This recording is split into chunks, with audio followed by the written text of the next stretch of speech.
హరే కృష్ణ దండోత్నామాలు అందరి భక్తులకి స్వాగతం. ఈరోజు మన శ్రీమద్ భాగవతం చర్చలోకి. ఈరోజు శ్రీమద్ భాగవతం 3వ స్కందం 32వ అధ్యాయంలో 37వ శ్లోకం నుంచి 43వ శ్లోకం వరకు చర్చించుకుందాము. దీంతో ఈ అధ్యాయం కూడా ముగుస్తుంది. ఇక్కడ ఈ వీళ్ళు లాస్ట్ ఇప్పుడు కపిలముని యొక్క శిక్షణలు అంతిమంకి చేరుకుంటున్నాము. ఇక్కడ కపిలముని తన తల్లితో చెప్తారు, ఇక నీకు మొత్తం కావాల్సిన మొత్తం జ్ఞానాన్ని నేను మీకు అందించేశాను. ఈ జ్ఞానాన్ని పొందడానికి సరైన అర్హులు ఎవరికి అర్హత లేదు అనే విషయాన్ని స్పష్టంగా ఇక్కడ ఈరోజు మనం చర్చించుకునే శ్లోకాల్లో కపిలముని తెలియజేస్తారు. తద్వారా ఈ యొక్క జ్ఞానాన్ని వినడం, ఈ సంభాషణని వినడం ద్వారా మనకు జరిగే ఫలశ్రుతి ఏంటి అది కూడా చెప్తారు. ఇవన్నీ మనం చూద్దామంట మంగళాచరణ చేసుకొని. ఓం అజ్ఞానతిమిరాంధస్య జ్ఞానాంజనశలాకయా చక్షురున్మిళితం యేన తస్మై శ్రీగురవే నమః. శ్రీచైతన్యమనోభీష్టం స్థాపితం యేన భూతలే స్వయం రూపః కదా మह्यं దదాతి స్వపదాంతికం. వందేహం శ్రీగురూన్ శ్రీయుతాపదకమలం శ్రీగురూన్ వైష్ణవాంశ్చ శ్రీరూపం సాగ్రజాతం సహగణ రఘునాథాన్వితాం తం సజీవం సాద్వైతం సావధూతం పరిజనసహితం కృష్ణచైతన్యదేవం శ్రీరాధా కృష్ణపాదాన్ సహగణ లలితా శ్రీవిశాఖాన్వితాంశ్చ. నమావోం విష్ణుపాదాయ కృష్ణప్రేష్టాయ భూతలే శ్రీమతే భక్తివేదాంతస్వామినితి నామినే. నమస్తే సారస్వతీ దేవే గౌరవాణి ప్రచారిణే నిర్విశేషశూన్యవాది పాశ్చాత్యదేశతారిణే. నమో మహావదన్యాయ కృష్ణప్రేమప్రదాయతే కృష్ణాయ కృష్ణచైతన్యనామినే గౌరత్విసే నమః. హే కృష్ణ కరుణా సింధో దీనబంధు జగత్పతే గోపేశ గోపికాకాంత రాధాకాంత నమోస్తుతే. తప్తకాంచన గౌరాంగీ రాధే వృందావనేశ్వరి వృషభానుసుతే దేవి ప్రణమామి హరిప్రియే. నీలాచల నివాసాయ నిత్యాయ పరమాత్మనే బలభద్ర సుభద్రాభ్యాం జగన్నాథాయ తే నమః. వాంఛాకల్పతరుభ్యశ్చ కృపా సింధుభ్యేవ చ పతితానాం పావనేభ్యో వైష్ణవేభ్యో నమో నమః. జయ శ్రీ కృష్ణ చైతన్య ప్రభు నిత్యానంద శ్రీ అద్వైత గదాధర శ్రీవాసాది గౌరభక్తవృంద. హరే కృష్ణ కృష్ణ కృష్ణ హరే హరే హరే రామ రామ రామ హరే హరే. హరే కృష్ణ 37వ శ్లోకం. ప్రవోచం భక్తి యోగస్య స్వరూపం తే చతుర్విధం కాలస్య చావ్యక్తగతేర్ యోంతర్ధావతి జంతుషు. ఇక్కడ తన తల్లితో చెప్తున్నారు, నేను నీకు అన్ని విషయాలు ఎలా భక్తి చేసుకోవాలి, ఈ భక్తి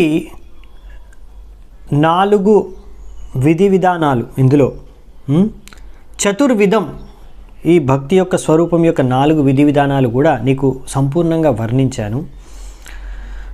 ఇంకా ఎలా కాలము అనేది పనిచేస్తుంది, ఈ కాల ప్రమాణంలో ఎలా అన్ని జీవాత్మలు కూడా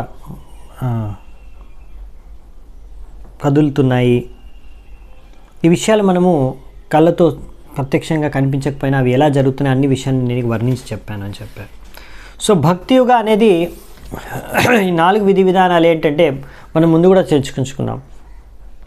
భక్తి అనేది సంపూర్ణంగా ఆధ్యాత్మికం, మొత్తం ఈ ప్రకృతికి 3 గుణాలకు అతీతం. కానీ ఒక వ్యక్తులు కొంతమంది సత్వగుణంలో ఉంటారు ప్రధానంగా, కొంతమంది రజోగుణంలో ఉంటారు, కొంతమంది తమోగుణంలో ఉండి ఆ ప్రభావంతో వాళ్ళు భక్తి మిశ్రణ చేసి భక్తి చేసుకుంటూ ఉంటారు.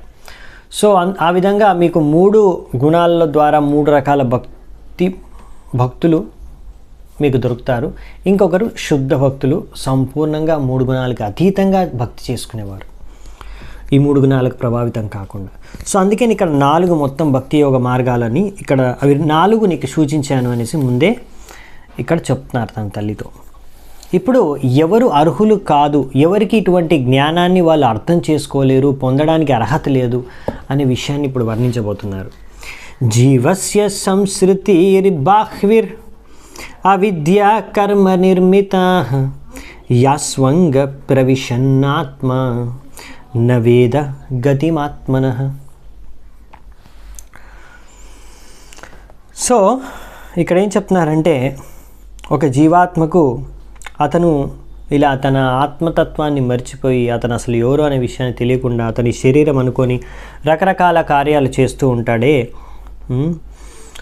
ఇప్పుడు తన తల్లితో చెప్తున్నారు, ఎవరైనా అలా మొత్తం వాళ్ళ అసలు అస్తిత్వాన్ని అసలు ఎవరు వాళ్ళని తెలియకుండా ఆ యొక్క అంధకారంలో పనిచేస్తారే, వాళ్ళు ఎప్పుడు కూడా ఈ గతివిధులను, ఈ జీవాత్మ ప్రకృతి కాలం యొక్క గతివిధులు, వాళ్ళు ప్రకృతి ఎలా భౌతిక ప్రపంచం నడుస్తుంది, వాళ్ళు ఎలా భౌతిక ప్రపంచంలో తిరుగుతూ భ్రమణ చేస్తున్నారనే విషయాన్ని అర్థం చేసుకోలేరు అంతం వరకు కూడా. సో వాళ్ళు ఇలా అజ్ఞానంలోనే ఉంటారు అని ఇక్కడ చెప్తున్నారనమాట. సో ఇలాంటి వ్యక్తులు ఎవరైతే వారి యొక్క ఆత్మసాక్షాత్కార జ్ఞానాన్ని, ఆత్మ అనే విషయాన్ని అర్థం చేసుకోలేదు, వాళ్ళ గురించి చెప్తున్నారు. అందుకనే భగవంతుడు ఇక్కడ ఇలాంటి వారిపైన కరుణ చూపించడానికి, మరి మీరు అనొచ్చు అదేంటి మరి అలా అయితే వాళ్ళు ఎప్పుడు తెలుసుకుంటారు, ఎలా తెలుసుకుంటారంటే, భగవంతుడు అందుకనే ఆయన దిగి వస్తాడు, అవతరిస్తాడు, లేకపోతే తన యొక్క పార్షదుల్ని ఎవరినైనా పంపిస్తారు, ప్రతినిధుల్ని ఎవరినైనా పంపిస్తారు, తన భక్తుల్ని. ఇంకా శాస్త్రాలు మనకి ఇచ్చారు, భగవద్గీత, భాగవతం వంటి శాస్త్రాలు. ఇవి ఇంకా తన యొక్క భక్తుల మాధ్యంతో భగవంతుడు ఇలా అంధకారంలో జీవిస్తున్న జీవుల యొక్క అంధకారాన్ని తొలగింపచేస్తారు. ఇలా గురువు, సాధువులు, ఇంకా శాస్త్రాల ద్వారా. సో అందుకనే ఇలా ఒకవేళ కృష్ణుడి కృప కానీ, గురువు యొక్క కృప కానీ ఒక జీవాత్మకు దక్కలేదంటే, ఇంకా ఆ జీవాత్మ తన యొక్క ప్రయాసం ద్వారా ఎప్పుడు కూడా ఈ యొక్క ప్రపంచం నుంచి, భౌతిక బంధనాల నుంచి బయటపడలేదు. గురువు యొక్క, కృష్ణుడి యొక్క కృప అవసరం. నైతత్ కళాయోపదిశేన్ నవీనీతయా కర్హిచిత్ నస్తబ్ధాయ న భిన్నాయ నైవ ధర్మ ధ్వజాయ చ. కపిలముని ఏమంటారంటే, నేను చెప్పిన ఈ శిక్షణలు ఎవరి కోసం కాదు, అంటే ఎవరైతే ఎంతో ఎన్వియస్, కళాయ ఈర్ష్య భావనతో ఉంటారు వేరే వాళ్ళ పట్ల, యాగ్నోస్టిక్స్ అంటే ఒక విధంగా వాళ్ళు భగవంతుడు ఉన్నాడనే విషయాన్ని గుర్తించరో, లేకపోతే వారు ఎంతో అశుద్ధ జీవితాన్ని జీవిస్తున్నారు అశుద్ధతతో, ఇంకా అలాగే ఎటువంటి కపటిలకు, ఇంకా లేకపోతే ఎవరైనా బాగా గర్వం పొగరుతో ఉన్నారో, వారికి ఉన్న ఎంతో భౌతిక ఆస్తులు, ఆస్తులను చూసుకొని, సంపదను చూసుకొని, ఇలాంటి పొగరుతో ఉన్నవారికి, లేకపోతే కపటులకి, ఇటువంటి వారికి ఈ జ్ఞానం పొందడానికి వాళ్ళకి అర్హత లేదు అనేసి కపిలముని చెప్పేస్తున్నారు. అంతేకాకుండా నలోలుపాయోపదిశేన్ న గృహారూఢ చేతసే నా భక్తాయ చ మే జాతు నమద్భక్త ద్విషామపి. అలాగే ఈ ఒక్కటి జ్ఞానాన్ని ఇంకెవరికి చెప్పకూడదు, లేకపోతే చెప్పినా లాభం లేదు. ఎవరైతే బాగా లోలుపయ అంటే బాగా లౌల్యం, బాగా గ్రీడ్ అనమాట, బాగా లాలచ్ అంటే బాగా గ్రీడ్ ఏమంటాం మనము తెలుగులో,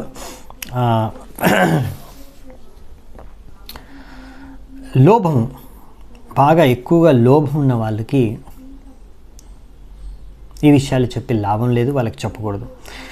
ఇంకా ఎవరు బాగా వాళ్ళ యొక్క గృహారూఢ చేతస, గృహం అంటే కుటుంబం పట్ల బాగా మోహితులైపోయి ఆసక్తితో ఉన్న వాళ్ళు కూడా ఈ విషయాల్ని అర్థం చేసుకోవడానికి అర్హులు కాదు. ఇంకా ఎవరైతే ఎవరైతే నా భక్తులు కాదో వాళ్ళకు కూడా ఈ జ్ఞానాన్ని పంచడం లాభం లేదు, వాళ్ళకు కూడా పంచకూడదు.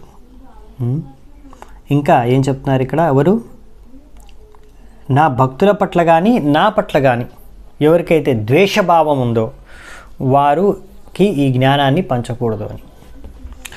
సో ఈ విధంగా కొంతమంది ఎవరైతే వేరే ప్రాణులని, వేరే జీవులని సంహరించాలి, హాని చేయాలి అని కోరుకుంటారో అటువంటి వారు ఈ యొక్క కృష్ణ భావనామృత జ్ఞానాన్ని పొందడానికి, ఆధ్యాత్మిక జ్ఞానాన్ని అర్హులు కాదు. అందుకని వీరు భగవంతుడి సేవలో యుక్తము కాలేరు. ఇంకా ప్రభుపాల్ వారు చాలా సూక్ష్మమైన విషయాలు, ఎంతో ముఖ్యమైన విషయాలు మనకి ఇక్కడ తాత్పర్యంలో ఇస్తున్నారు. ఇక్కడ వచ్చే తాత్పర్యంలో జాగ్రత్తగా వినండి. Also there are so called disciples who become submissive to a spiritual master most artificially with an ulterior motive. ఇంకా ఎవరు అర్థం చేసుకోలేరు భక్తి యొక్క తత్వాన్ని, భక్తిలో జ్ఞానాన్ని, ఆధ్యాత్మిక జ్ఞానాన్ని ఎవరు అర్థం చేసుకోలేరు? ఎవరైతే నటిస్తున్నారో, శిష్యులుగా మారి గురువుకి గురువు పట్ల ఎంతో భక్తి భావన ఉన్నట్టు, ఎంతో నమ్రతపూర్వకంగా గురువు ముందు నటన చేస్తున్నారు. కానీ లోపల మాత్రం ఒక దురుద్దేశం, ఏదో దురుద్దేశం. ఏం దురుద్దేశం? నాకు ఖ్యాతి కావాలి, లేకపోతే చాలామంది నన్ను అనుసరించాలి, నా శిష్యులుగా మారాలి, లేకపోతే ఇంకా ఏదో ధనమో, ఏదో ఖ్యాతియో, పేరు, పూజ, లాభ, ప్రతిష్టం, ఏవో లాభాలు, భౌతిక లాభాలు, ఇటువంటి చెడు ఆలోచనలతో వాళ్ళు లోపల ఉన్నాయన్నమాట. కానీ బయట నమ్రతగా ప్రదర్శిస్తున్నారు. ఎందుకంటే వాళ్ళకి తెలుసు ఇప్పుడు బాగా నటించాలి, నటిస్తేనే మనం అందరినీ మూర్ఖులు చేసి మనము అది ఏదైతే వాళ్ళ ఉద్దేశం ఉందో, ఏ ఉద్దేశంతో వాళ్ళు నటిస్తున్నారో ఆ ఉద్దేశం పూర్తవచ్చు, ఆ భౌతిక కోరిక పూర్తవచ్చు అని. సో అలా ఏదో ఖ్యాతిని కోరుకోనో, శిష్యులు చాలామంది నాకు శిష్యులు కావాలి, లేకపోతే నేను గురువు స్థానాన్ని నెక్స్ట్ గురువు వెళ్ళిపోయిన తర్వాత మనమే గురువు అవ్వాలంటే ఇలా చేయాలి, నటించాలి బాగా, నేను అన్నిటికీ అందరికన్నా గొప్ప భక్తుడిగా. సో అలా ఏదో చాలా ఉంటాయండి, చాలా. సో అది మనము మన హృదయం తెరిచి, మనసు తెరిచి చూసుకోవాలి, మనలో అలాంటి దురుద్దేశాలు, దురాలోచనలు ఉన్నాయా అని. ఎందుకు మనం భక్తి చేస్తున్నాం, ఎందుకు బాగా గురువు ముందట నమ్రత భావంతో నటిస్తున్నాము? మామూలుగా అయితే మనం అంత నమ్రతగా ఉండమే. సో ఈ విషయాలు మనం ఆలోచించుకోవాలన్నమాట మన హృదయంలో, ఎందుకు ఇంత నటన చేస్తున్నామని. ఎందుకంటే ఒకవేళ మనం అలాగే నటిస్తూ ఉంటే కనుక మనము కృష్ణ భావనామృతాన్ని కానీ భక్తిని కానీ ఎప్పుడు కూడా అర్థం చేసుకోలేమంట. అసలు ఏంటి భక్తి అంటే ఏమిటనే విషయం అర్థం కాదు మనకి. సో అందుకని మనము ఎవరిని మూర్ఖులను చేయలేము. ఎవరినైనా మనం అనుకున్నాం అనుకోండి, మా గురువుని లేకపోతే వీళ్ళందరినీ నేను ఎదవల్ని చేసేస్తాను, మూర్ఖుల్ని చేసేస్తాను అని మీరు ఊహించుకుంటే అందరికన్నా పెద్ద మూర్ఖులు మీరే. ఎందుకంటే మీరు వేరే వాళ్ళని మోసగించాలనుకుంటున్నారు, కానీ మీరు మిమ్మల్ని మోసగించుకుంటున్నారు. ఎందుకంటే భక్తి మార్గం అటువంటిది. ఇది భక్తి మార్గం ఒక విశేషత. మీరు ఎంత తెలివితేటలున్నా మీరు భగవంతుడిని, గురువుని, భక్తుల్ని మోసం చేయలేరు. అలా ప్రయత్నిస్తే మీరు మిమ్మల్ని మోసం చేసుకుంటారు. ఎందుకంటే తద్వారా అలా చేస్తే మీకు భక్తి అనేది అర్థమే కాదు, మీకు భక్తి ఎప్పుడు లభించదు. ఇది చాలా విశేషమైనది అన్నమాట భక్తి. సో ఈ విధంగా ఇంకొకటి కూడా చెప్తున్నారు ప్రభుపాల్ వారు, ఆయన గమనించింది చెప్తున్నారు. కొంతమంది ఏంటంటే ఏదో వేరే నమ్మకాలు ముందు నుంచే, వాళ్ళు వేరే మతస్థులే కావచ్చు, వాళ్ళ వేరే నమ్మకాలే కావచ్చు, అలా ఉన్నవాళ్ళు కూడా వాళ్ళు ఈ భక్తి మార్గం మనం ఏ విషయాలైతే చెప్తున్నామో వాటిని అనుసరించడానికి వాళ్ళకు ఆసక్తి ఉండదు, వాళ్ళకి రుచి ఉండదు. ఎందుకంటే వాళ్ళకి ముందు నుంచే వేరే ఏవో నమ్మకాలు, అవి ఏ నమ్మకాలు ఉన్నాయి, వీటిని ఎప్పుడు వదులుకోరు. అందుకనే వాళ్ళు అనుకుంటారు ఇవన్నీ సరైనవి కాదు, లేకపోతే ఇవన్నీ అర్థం చేసుకోలేరు వాళ్ళు. ప్రభుపాల్ వారు చెప్తున్నారు, మా దగ్గర చాలామంది ఇటువంటి స్టూడెంట్స్ వచ్చారు, జాయిన్ అయ్యారు, కానీ ఇలా ముందు నుంచి ఏవో నమ్మకాలు, ఆ నమ్మకాలని వదులుకోలేక వాళ్ళు తర్వాత మెల్లిమెల్లిగా మా సాంగత్యంలోకి వచ్చినా కానీ ఎక్కువ రోజులు ఉండలేకపోయారు, కొన్ని రోజుల తర్వాత వెళ్ళిపోయారు. అందుకే మీరు చూడండి, చాలామంది భక్తి మార్గంలోకి వస్తారు, కానీ కొంతమందే జీవితాంతం భక్తి మార్గాన్ని అనుసరిస్తారు. అటువంటి వారిని చూసి మీరు వారి సాంగత్యాన్ని పొందాలి. కొంతమంది వస్తారు, ఎన్నో పెద్ద సేవలు చేసేస్తుంటారు, కొన్ని రోజులు ఎంతో ఉత్సాహం చూపిస్తారు, తర్వాత సడన్గా మాయమైపోతారు. అదే చెప్తున్నారు ప్రభుపాల్ గారు. సో కొంతమంది ఎందుకంటే వాళ్ళ లోపల ఇంకా వేరే రకరకాల నమ్మకాలు ఉన్నాయన్నమాట, ఇంకా సంపూర్ణమైన శ్రద్ధ సరిగ్గా భక్తి మార్గాన్ని అర్థం చేసుకోలేదు, భక్తి మార్గం పైన లేదు వాళ్ళకి. సో అందుకనే మనం అర్థం చేసుకోవాల్సింది ఏంటంటే కృష్ణ చైతన్యం అనేది అది ఏదో ఒక వర్గానికి, కొంతమందికి మాత్రమే చెందింది, పాటించవలసింది కాదు. ఇదేం నేర్పిస్తుంది మన కృష్ణ చైతన్యం అంటే, ఈ కృష్ణ భావనామృతం అంటే understanding the supreme lord and our relationship with him. భగవంతుడికి భగవంతుడికి ఒక జీవాత్మకు సంబంధం ఏంటి అనే విషయాన్ని మనం ఇక్కడ తెలుసుకుంటాం. సో అందుకనే ఎవరైనా సరే ఈ యొక్క ఉద్యమంలో మన హరే కృష్ణ ఆందోళనంలో జాయిన్ అవ్వచ్చు. కానీ వారు ఇంకా ముందు జాయిన్ కాకముందు బయట ఏవో ఆలోచనలు ఏవో నమ్మకాలు పెట్టుకొని కూర్చున్నారు కదా చిన్నప్పటి నుంచి ఎక్కడెక్కడి నుంచో, ఆ నమ్మకాలని ఇంకా వదులుకోకుంటే మరి భక్తి మార్గంలో ముందుకు వెళ్ళలేరు. ఆ నమ్మకాలు వదిలేసేయాలి. ముందు మీరేవో ఏ బాబాజీలనో ఏ దేవతలనో అందరికన్నా శ్రేష్ఠులుగా మీరు పూజించేవారేమో, ఇప్పుడు అర్థం చేసుకోవాలి ఇప్పుడు కృష్ణుడే అందరికన్నా దేవాది దేవుడు అనే విషయం. ఇంకా మీరు ఆ బాబా XYZ బాబానే భగవంతుడు అని ఇంకా పూజించుకొని ఇంకా ఆ మూర్ఖత్వాన్ని వదలకపోతే మాత్రం మీరు భక్తి మార్గంలో ముందుకి వెళ్ళలేరు అన్నమాట. అదే ఇక్కడ చెప్తున్నారు. సో అందుకనే ఇటువంటి వారికి ఎక్కువగా మనం ప్రచారం చేసి లాభం లేదు. అందుకని వీరికి ప్రచారం చేయకుండానే బెటరు. సో ఇలా మీరు తెలుసుకుంటే ఇలాంటి వాళ్ళు ఏదో ఇంకా వారికి ఆల్రెడీ ఏవో పిచ్చి పిచ్చి నమ్మకాలు పెట్టుకొని కూర్చున్నారు, వీళ్ళు మనం ఎంత చెప్పినా దాన్ని అర్థం చేసుకోరు, వినడానికి ఉద్దేశం లేదు, అలాంటి వాళ్ళని వదిలేయడం బెటర్ అన్నమాట. సో అంతేకాకుండా ఇంకా ఎవరెవరు అంటే ఈ విషయాల్ని భక్తి మార్గాన్ని అనుసరించలేరు, భక్తి విషయాల్ని భక్తితత్వాన్ని అర్థం చేసుకోలేరు అని ఇంకా చెప్తున్నారు. ఇంకా చాలా వెరైటీ మనుషులు ఉన్నారండి. ఒకటి ఇంకా కర్మీలు, ఎవరైతే వారికి ధనము సంపద ఖ్యాతి వీటిపైనే వ్యామోహం ఉన్నారో సో వాళ్ళకి భక్తి మార్గం వాళ్ళు స్వీకరించలేరు. ఎందుకంటే వాళ్ళు ఎప్పుడు ఈ తత్వాలను అర్థం చేసుకోలేరు. కానీ వాళ్ళు అప్పుడప్పుడు మీరు మరి మందిరానికి వస్తూ ఉంటారు, ఎందుకంటే అదొక సోషల్ డెకరేషన్. ప్రభుపాల్ ద్వారా రాశారు సోషల్ డెకరేషన్ అంటే అదొక డెకరేషన్ అనమాట. అంటే అదొక అలంకరణ మాత్రం. అప్పుడప్పుడు మందిరంకి వెళ్ళాలి, మేము హిందువు కదా, పుట్టాం కదా హిందువులో, అంటే మనం కూడా ఒకసారి అప్పుడప్పుడు మందిరంకి వెళ్ళి రావాలి అంతే. తర్వాత మనం అన్నీ ఏ పాపాలైనా చేసుకోవచ్చు. అప్పుడప్పుడు అలా వారానికో నెలకో లేకపోతే సంవత్సరానికో అలా 1-2 సార్లు మందిరానికి వెళ్ళి దర్శనం చేసుకొని దండం పెట్టేసి వచ్చేయాలి అంతే. సో ఇదన్నమాట వీరి యొక్క అర్థం చేసుకునేది. సో ఇలాంటి వారికి లాభం లేదనమాట. ఇంకొకటి ఏంటంటే కొంతమంది మేబీ భౌతిక ఆసక్తులు భౌతిక విషయాల పట్ల ఎక్కువ లోభం ఆసక్తి ఏం లేవు, కానీ వారికి వాళ్ళ యొక్క కుటుంబం పట్ల ఎక్కువగా ఆసక్తి ఉందనుకోండి, బాగా ఆసక్తి ఉందనుకోండి, వాళ్ళు కూడా కృష్ణ భావనామృతం అంటే భౌతిక ఆసక్తి ఎక్కువ ఉంటే కుటుంబం పట్ల కూడా కృష్ణ భావనామృతాన్ని అర్థం చేసుకోలేరంట. ఇంకోటి ఏంటంటే ఇలాంటి అన్ని లోపాలు ఉంటే ఏంటంటే బేసికల్లీ ఏంటంటే ఇటువంటి వారికి భగవంతుడి సేవ చేసుకోవడానికి వారికి ఏమాత్రం ఆసక్తి అనేది ఉండదు అని చెప్తున్నారు. సో మరి ఎవరు భగవతత్వాలను అర్థం చేసుకోగలరు, ఎవరికి మనం ప్రచారం చేయొచ్చు, లేకపోతే ఎవరు అసలైన భక్తులుగా అవ్వగలరు, ఎవరు అసలైన భక్తులు అనే విషయాల్ని ఇక్కడ మనకి వచ్చే శ్లోకాల్లో చెప్తున్నారు 41 నుంచి. శ్రద్ధధానాయ భక్తాయ వినీతాయానుసూయవే భూతేషు కృతమైత్రాయ శుశ్రూషాభిరతాయ చ. సో ఎవరికి మనము ప్రచారం చేయాలి, ఎవరికి సరైన ఉపదేశం ఇవ్వాలి అంటే ఎవరైతే శ్రద్ధాధానాయ భక్తాయ, ఏ భక్తుడికైతే శ్రద్ధ ఉందో, ఇంకా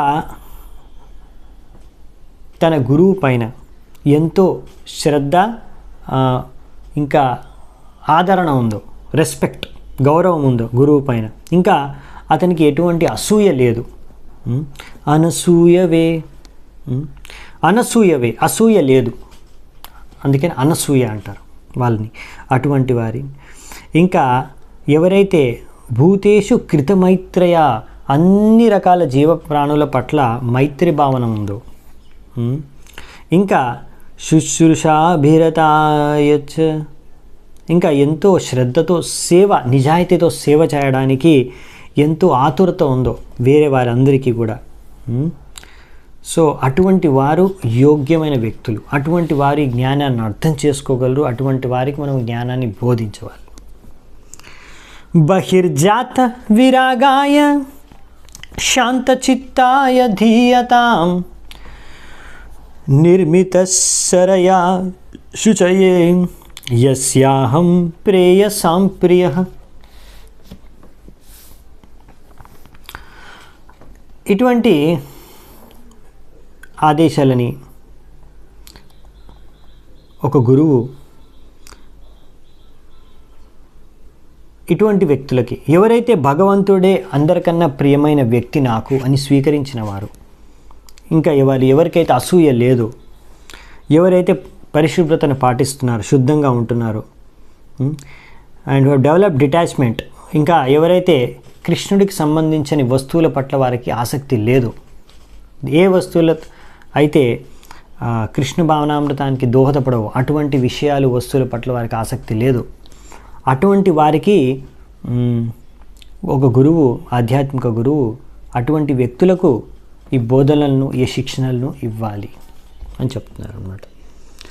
సో అందుకనే ఇవి చాలా ఇంపార్టెంట్ విషయాలు. సో కొంతమందికి అనిపించవచ్చు, అరే ఏంటివి ఎప్పుడు చెప్పేవే చెప్తూ ఉంటారు మళ్ళీ మళ్ళీ ప్రభుపాదులు వారు, లేకపోతే పుస్తకాలు, లేకపోతే ఈ ప్రభుజీ, మాకు బోర్ వచ్చేసింది, ఏదైనా కొత్త కొత్త విషయాలు వినాలనుకుంటాం, ఏదైనా కొత్త కొత్త న్యూస్, కొత్త కొత్త జ్ఞానం. సో మనం ఈ విషయాలు ఇప్పుడు ఏవైతే చర్చించుకున్నామో ఇవన్నీ చాలా డీప్, గంభీరమైన విషయాలు అన్నమాట, తత్వాలు. సో అందుకనే మనం అర్థం చేసుకోవాలి. మనకి ఇటువంటి భాగవతం పైన రుచి లేదనుకోండి, అంటే మనం అర్థం చేసుకోవచ్చు మన భక్తిలో ఏవో లోపాలు ఉన్నాయి, మనం సరిగ్గా భక్తి మార్గాన్ని అనుసరించట్లేదు. ఎందుకంటే మనకి ఆసక్తి, రుచి లేదంటే భాగవతం వినడానికి, చదవడానికి. సో అందుకనే మనం జాగ్రత్తగా భక్తి చేసుకుంటే మనం బాగా జపం చేస్తే, బాగా మాలలు జపం చేస్తే, బాగా మనం శుద్ధతతో భక్తి చేసుకోవడానికి ప్రయత్నిస్తే అప్పుడు మనకి కృష్ణ కథ, భాగవతం వినడానికి రుచి అనేది మన దాంట్లో, మనకు ఆసక్తి అనేది కలుగుతుంది. ఇంకా విషయాల్ని మనం బాగా అర్థం చేసుకోగలం. లేకపోతే అన్నీ బోరింగ్ అనిపిస్తాయి అన్నమాట. అన్నీ తెలుసులే మాకు, లేకపోతే అన్నీ కూడా అవే చెప్పేవే చెప్తూ ఉంటారు, అలా అనిపిస్తుంది అన్నమాట.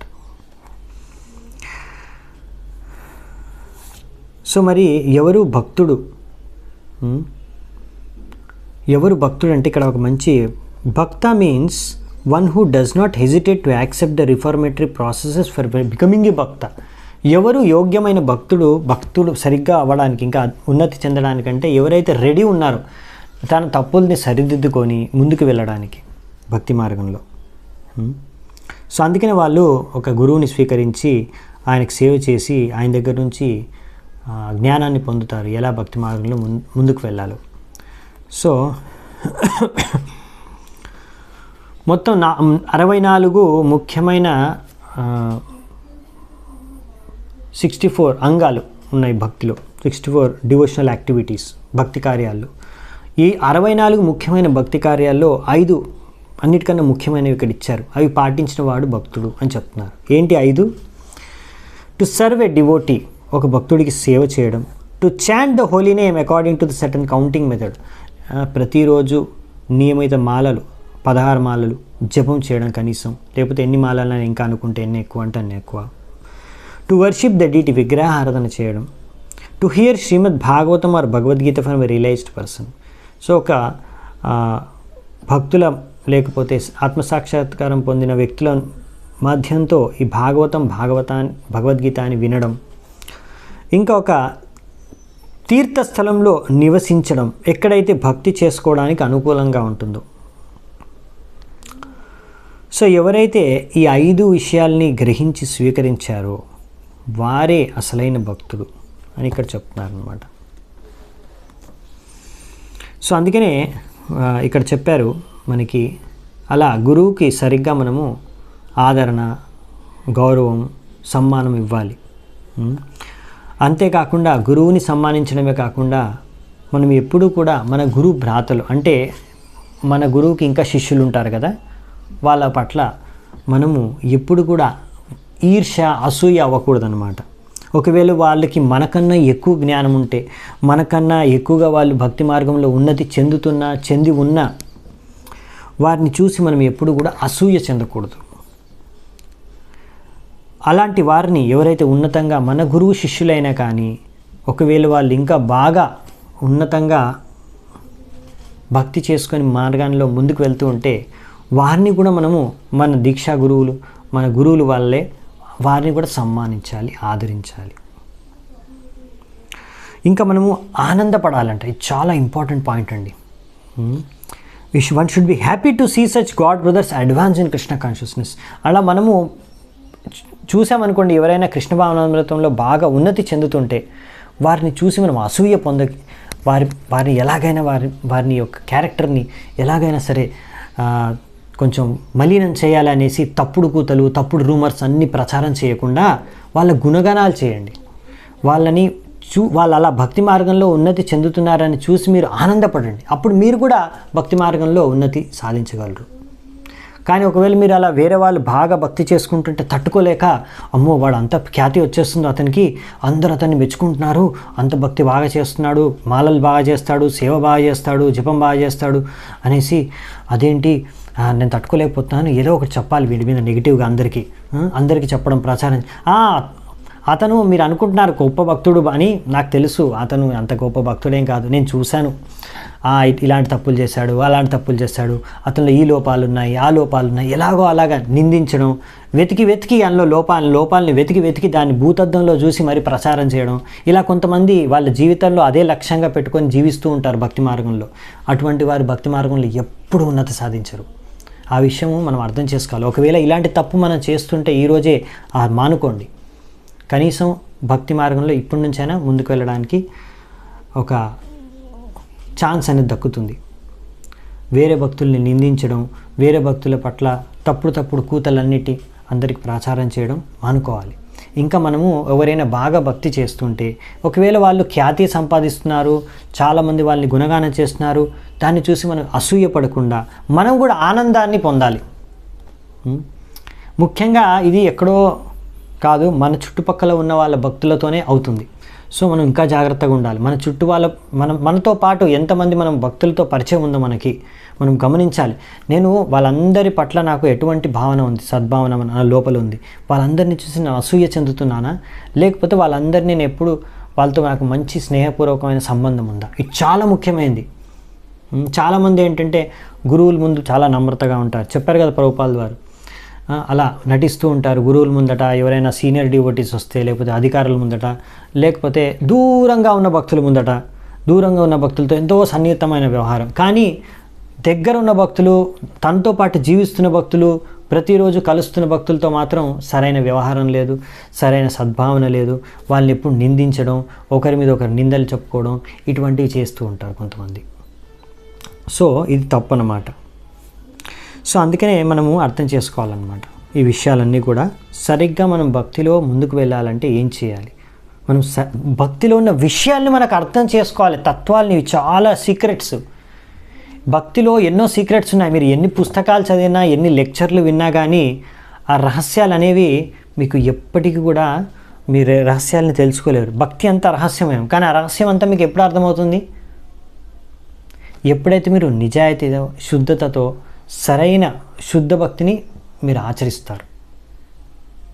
అప్పుడు మీకు అన్నీ అలా గురువు మీద, భక్తుల మీద, భగవంతుడి మీద శ్రద్ధ ఉంటే అన్నీ మీకు రహస్యాలన్నీ అర్థమైపోతాయి. ఇది చాలా భక్తి మార్గం చాలా స్పెషల్ అన్నమాట. అందుకనే మనం ఎంత తెలివితేటలున్నా మనకి దాంతో లాభం లేదు. మనం ఎంత నిజాయితీతో, ఎంత శుద్ధతతో భక్తి చేస్తున్నామో మనకి ఎటువంటి భావన, యాటిట్యూడ్. అందుకనే మనకి రూప గోస్వామి చెప్తారు స్టార్టింగ్లోనే ఉపదేశామృతంలో, the advancement in Krishna consciousness, భక్తి మార్గంలో మనకు ఉన్నతి ఎలా సాధించగలమంటే మన యాటిట్యూడ్, మన చేతన ఎలా ఉంటుంది, మన భావన చేతన ఎలా ఉంది, భక్తి పైన, భక్తుల పైన, దీని మీద ఆధారపడి ఉంటుంది. సో అందుకని మనం అర్థం చేసుకోవాలన్నమాట. ఇంకొకటి ఏంటంటే మనకెప్పుడు కరుణ భావన కూడా ఉండాలి. ఏంటంటే సాధారణ ప్రజలు, వాళ్ళ అంధకారంలో ఉన్నారు, వాళ్ళకి అసలైన మేలు మనం ఏం చేయగలము అంటే వాళ్ళని భక్తిని అందించి, ప్రచారం చేసి, వారికి భగవంతుడి కృపను అందించి, భగవంతు నామాన్ని వాళ్ళకి అందించి, సరైన మేలు మనము ఒక సమాజానికి, మానవత్వానికి చేయగలము. అది అసలైన మానవ సేవ అని ఇక్కడ చెప్తున్నారు ప్రభుపాల్ వారు. సో అందుకనే, అంతేకాకుండా శుశ్రూషభిరతాయ అంటే ఒక వ్యక్తి తన గురువు కూడా అన్ని రకాల సేవలు, అన్ని రకాల సౌకర్యాలు కల్పించాలి. అది ఎప్పుడు చేయగలరు? అసూయ లేనప్పుడే, లేకపోతే అలా చేయలేము, మనం గురువుకి సేవ చేయలేము. సో అలాగే డివోటీ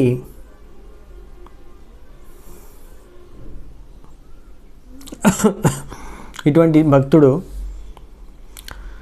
ఎవరైతే ఇలా గురువుకి సేవ చేసుకుంటారో అతను గురువు నుంచి సరైన శిక్షణ పొందడానికి అర్హుడు. ఇంకొకటి రాశారు ఇక్కడ, బహిర్జాత విరాగాయ అంటే ఎవరైతే బహిరంగంగా అంతరంగంగా అన్ని రకాల భౌతిక ఆసక్తుల నుంచి వాళ్ళకి విరక్తి పొందారో, త్యాగం చేశారో, విరక్తి సాధించారో, డిటాచ్మెంట్, అనాసక్తులైపోయారు. సో ఈ విధంగా. ఇంకా శుచయ అంటే క్లీన్ ఎలా ఉంటాము, ఎలా క్లీన్ అవ్వగలము? హరే కృష్ణ మహామంత్రం జపం చేసి, భగవత్ నామం జపం చేసి.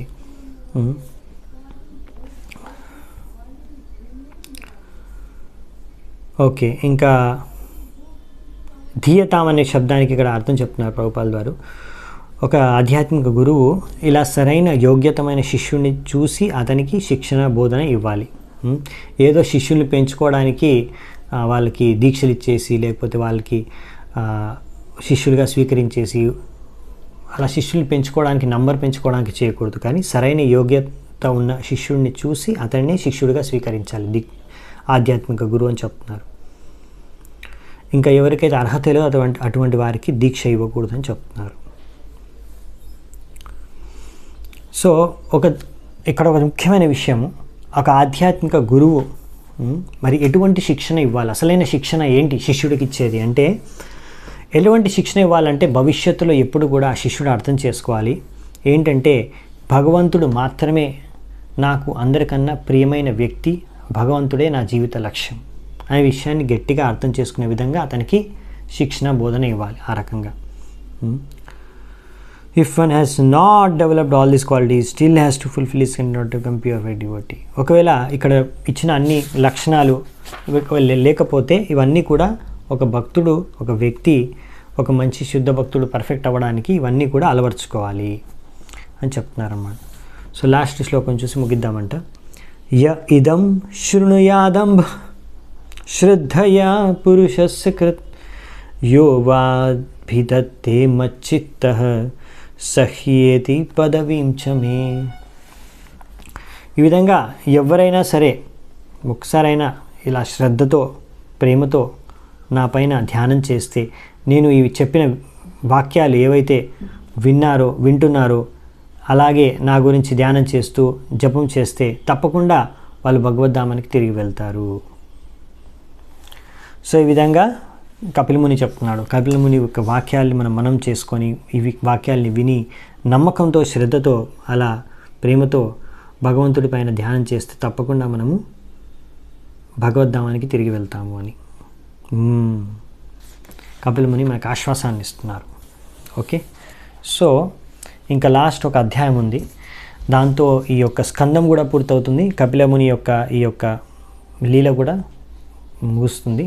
సో తర్వాత కపిలముని ఏం చేశాడు? శిక్షణలు పూర్తి చేసిన తర్వాత తన తల్లికి ఎక్కడికి వెళ్ళిపోయాడు, మళ్ళీ తర్వాత దేవహూతికి ఏం జరిగింది, దాని తర్వాత దేవహూతి ఏం చేసింది, ఇవన్నీ విషయాలు వచ్చే అధ్యాయంలో చర్చించుకుందాము. అప్పటి వరకు సెలవు. ధన్యవాదాలు అందరికీ. హరే కృష్ణ. శిల ప్రభుపాదకి జయ. గ్రంథరాజ శ్రీమద్ భాగవతం की जय. समवेत गौर भक्त वृंद की जय. निताय गौर सीतानाथ प्रेमानंदे. हरि हरि बोल.